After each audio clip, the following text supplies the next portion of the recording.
Добро вечер. Колку деца останали инвалиди? Колку семејства се завиле во црно? Лошите услови во болниците, во амбуланските возила, незадоволството на медицинскиот кадар и хаосот ја создаваат оваа црна статистика која официјално не постои, но нивните судбини се наша реалност. Останете со нас. Со голема радост семејството Нешови го чекаа доаѓањето на свет на нивниот син Кристијан, но случувањата за време и попородувањето го промени нивниот живот за секогаш. Уште во утробата бебето почнало да се задушува, а лекарите во Велешката болница не интервенирале на време. Веднаш било анимирано и испратено за Скопје, но по пат никој не забележал дека апаратот за дишање се изместил и бебето останало без кислород.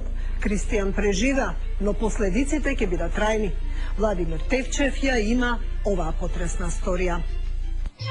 Овој детски плач не донесе радост во семејството Нешови од Велес. Животот на малиот Кристијан ќе зависи од неговите родители цел живот. Според прогнозите, Кристијан не се развива ниту физички, ниту психички. Сето ова е резултат на породувањето. Од последната снимка од магнетната резонанца дознавме дека детето нема да не функционира ништо, поради тоа што малиот мозок му се суши. И тоа е последица се од што детето останало без кислород. Многу тешко. Не може да јаде. И тоа е само на полошо води и на полошо. Ова е само еден од низата случаи на породување во Велешката болница во кои роднините обвинија за лекарска грешка. Но и за овој, како и за останатите, одговорност не понесе никој. Грешката е на нашите доктори тука во болницата во Велес. Пошто имаме документи дека детето е родено со породилна асфиксија, тоа е дека детето почнало уште во мене да се гуши. И ако направеа царски рез, мислам дека немаше да дојде до воа. Весна се породи лани на 25 септември. Бременоста и била нормална се до денот на породувањето, кога резултатите од последното ЦТГ покажале дека нешто не е во ред. Но лекарите ја убедувале дека нема потреба од паника и ја пуштиле дома. По неколку часови почнала силно да крвари и веднаш се вратила во болница. Таму почнале да ја породуваат. Иако барала царски рез, лекарката ѝ рекла дека нема потреба и дека тие си ја знаат работата. Но бебето се родило без знаци на живот. Според резултатите, почнало да се задушува уште во утробата на мајката. Веднаш е анимирано и испратено на детска клиника во Скопје, но при транспортот е направена уште една грешка. Лекарите не забележале дека апаратот за дишење му се изместил и бебето цел час останало без кислород. Неколку недели се бореше за живот на детската клиника. Преживеа, но последиците се трајни. Министерството го затвори случајот. Лекарска грешка нема. Мислам дека е ред нешто да се превземе во врска со ваквите деца. Нешто со докториве да се превземе. Не знам више како да се изразам. Оти стварно е многу тешко.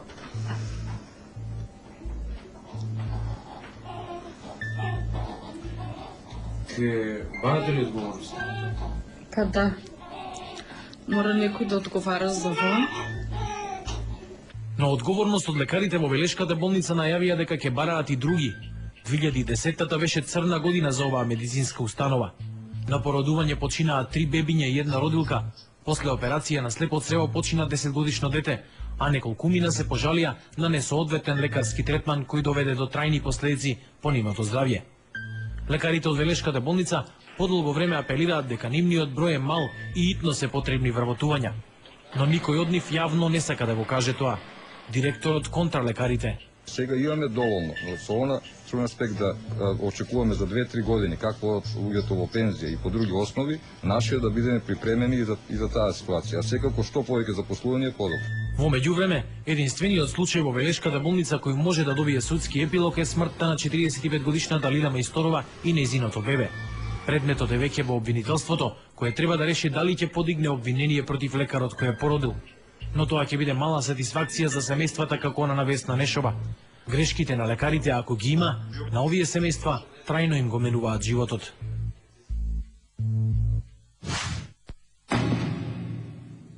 Малиот Кристијан не е единствен ваков случај во државата. Незадоволството на лекарите, лошите услови во болниците, во амбулантните возила, застарената опрема, недоволно обучениот медицински кадар, сето ова се одразува во пациентите. Здравството кое застанало во 50-тите години на минатиот век, сега ги покажува последиците. Сеат Ризвановиќ има повеќе. Без разлика дали се работи за незадоволен лекар, слабо обучена медицинска сестра или стара и неупотреблива опрема, по дебелиот крај секогаш го излекува пациентот. Луѓето од Скопје или они од другите градови се соочуваат со различни, но суштествени проблеми. Во внатрешноста најголеми главооболки предизвикуваат старите болници и амбуланти кои најчесто се распаѓаат. Службите на идната помош се опремени со дотрајани возила кои едва стигнуваат до пациентите. Имаме санитетско возило Комбе, Тойота и две лади кои се караванти и постарите, плюс джип за терен, но не е санитетско, него е патничко. Треба обновување на возниот парк, за да можеме по-лесно, по-релаксирано да пристигнуваме до пациентите, а не да се грижиме за евентуални поправки. Луѓето со повреди на главата или со претрпен мозочен удар примени во Штипското нервно оделение ќе мора да се лекуваат во зграда која не ги задоволува стандардите за ниедна јавна установа, а камоли за болница. Внатре мислам, не ми се стига, не е добро за мен. Се чувствува ли миризба? Миризбата дори може да бутне унескас. Много е нечисто, не е педално, мислам. Дополнителен проблем за пациентите е незадоволството на медицинскиот кадар. Револтот кај лекарите кулминира со пробниот систем за работа по учинок, со што им се намалуваат и онака ниските плати. Сега се шокирани што со новиот закон за јавна администрација лекарската професија се изедначува со јавната служба. Тие стравуваат дека поради незадоволството од политиката во здравството, штета може да претрпат пациентите. Ние, да ви кажам, максимално се трудиме да не се одрази. Тоа е веќе... Но мислам дека би можело да има негативни последици, бидејќи докторот пред се не треба да е оптеретен со екзистенцијални проблеми, односно како да го помине месецот. Ние постојано работиме во овие субстандардни услови и со субстандардна амортизирана или непостоечка опрема. Во голем дел се импровизира заради тоа и тоа апсолутно влијае на квалитетот на здравствената услуга. Значи, во крајна линија, а пред се исто така, трпат пациентите. Пациентите се свесни за опасноста, велат и онака е лошо, сега се плаша дека лекарското незадоволство ќе им донесе дополнителни негативни последици. Може би ќе треба и ние да се плаќа нешто накнадно, некој доплати да се прави за да може да се прегледаме. Ако не сака да не услушат и така, во тој смисла. 3 дена чекаш да земаш термин, не може да земаш термин, сега одиш, гужва има колку сакаш, не те фермат ако не имаш познатство. Лекарите додаваат дека тие се трудат до последен момент да останат професионалци и да не го пренесат незадоволството кај пациентите, но со реформите и константните новини во здравството се чувствуваат како експериментални заморчиња. Ниедна влада, ни претходните влади, иако ова кулминираше во експериментите во здравството, кои се невидени, на што ние постојано укажувавме и постојано укажуваме и ден денеска дека не треба се прават одредени чекори, а праксата покажува дека е тоа така. Значи се генерираат проблеми. Дури да се помисли дека тоа намерно, дека намерно се уништува јавното здравство. Она што постојано се заканува по здравјето и животите на луѓето е хроничниот недостаток на опрема, но и неадекватно обучениот кадар. Кога станува збор за пренесување на тешко повредени луѓе до најблиската болница, преживувањето зависи од брзината, но и од знаењето на медицинскиот персонал.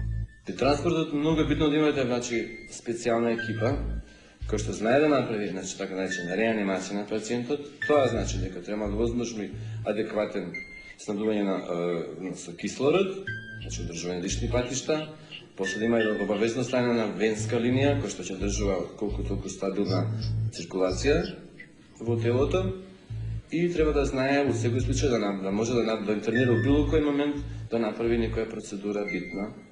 Заменувањето на стотици медицински работници во приватните болници уште повеќе ја влоши и услужни состојбата во јавното здравство.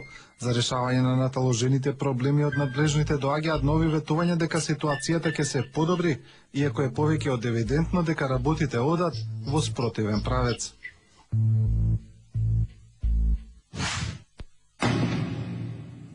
И во светот се случуваат лекарски грешки, но последиците од невниманието се детектираат и виновниците се казнуваат. Болниците плаќаат огромни оштети. Затоа современата опрема и услугата на високо ниво се главните приоритети во современите земји. Она што ќе го видите сега, за нас е научна фантастика, но вреди да се погледне. Не се разочарувајте, дел од ветувањата на надлежните може би наскоро и ќе се остварат. Кристина Антовска ги има деталите. Регистрација во болница со само еден допир на раката на биометриски читач. Нема повеќе хаотични чекалници и несредена документација. Ел Камино болницата во Калифорнија, Соединетите Американски држави, прави се само за да го направи побрз и поефикасен престојот на своите пациенти, а посетите на болницата што помалку стресни. Компјутерски читач и медицинскиот персонал веднаш го има медицинското досие на пациентот. Се изфрлаат големиот број харти и безпотребна документација, административна работа која само го успорува здравствениот систем. Тука сме да лекуваме, велат вработените, а не да пополнуваме документација. Вака организираниот систем без картони значително ја олеснува и ситуацијата за пациентите. Нема повторно и повторно објаснување на здравствената состојба секој пат кога пациентот ќе дојде. Тоа го пишува на дланката. Така лекарите и медицинските сестри наместо зад пунктовите секогаш се во од, подготвени да им помогнат на своите пациенти. Наместо разгласи, мир и тишина за оние кои се лекуваат. Болниците на американскиот континент буквално полудеа по новиот технолошки пронедок. Војсера, само едно копче, а милион можности за гласовни команди. Медицинскиот персонал секогаш во непосредна комуникација. Еве пример како тоа функционира. Hi, Cheryl. Вие сте пациент кој да речеме е приврзан на ЕКГ апарат и вашето срце започнува да добива аритмија. Сестрата автоматски ќе биде известена преку војсера апаратот дека нешто не е во ред. За вработените во оваа болница и за многу други на американско тло нема повеќе шетање помеѓу спратови и разнесување на крв за анализи. Сега тоа го прават компјутерски постројки кои дистрибуираат крв. Буквално се катапултираат помеѓу спратови. И биохемиските анализи се компјутеризирани. Податоците директно преку мрежно поврзување им се испорачуваат на лаборантите. Но испораката може да пристигне и преку болничките роботи. Програмирани се да се движат по болничките ходници, разнесуваат лекови и медицински материјал до секоја соба и пациент каде е потребно.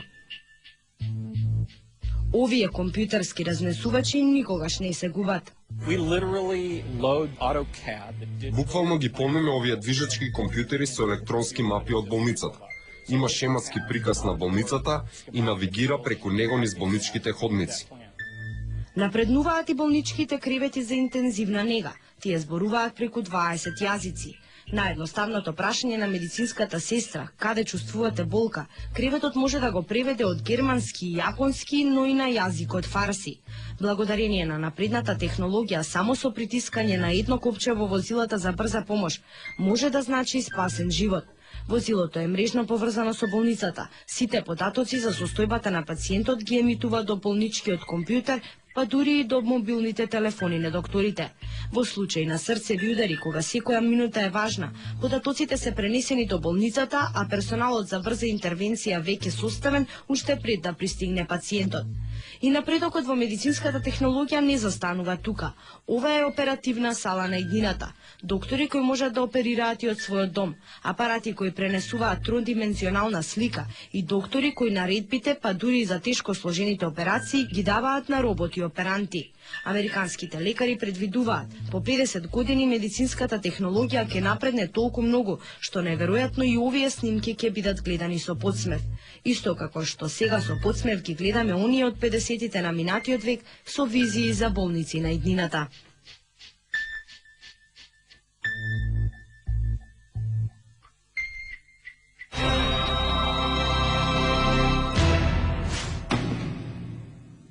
Ние гледаме во напредокот, но нашите визии за иднината застанале некаде помеѓу два тендера или некоја јавна набавка.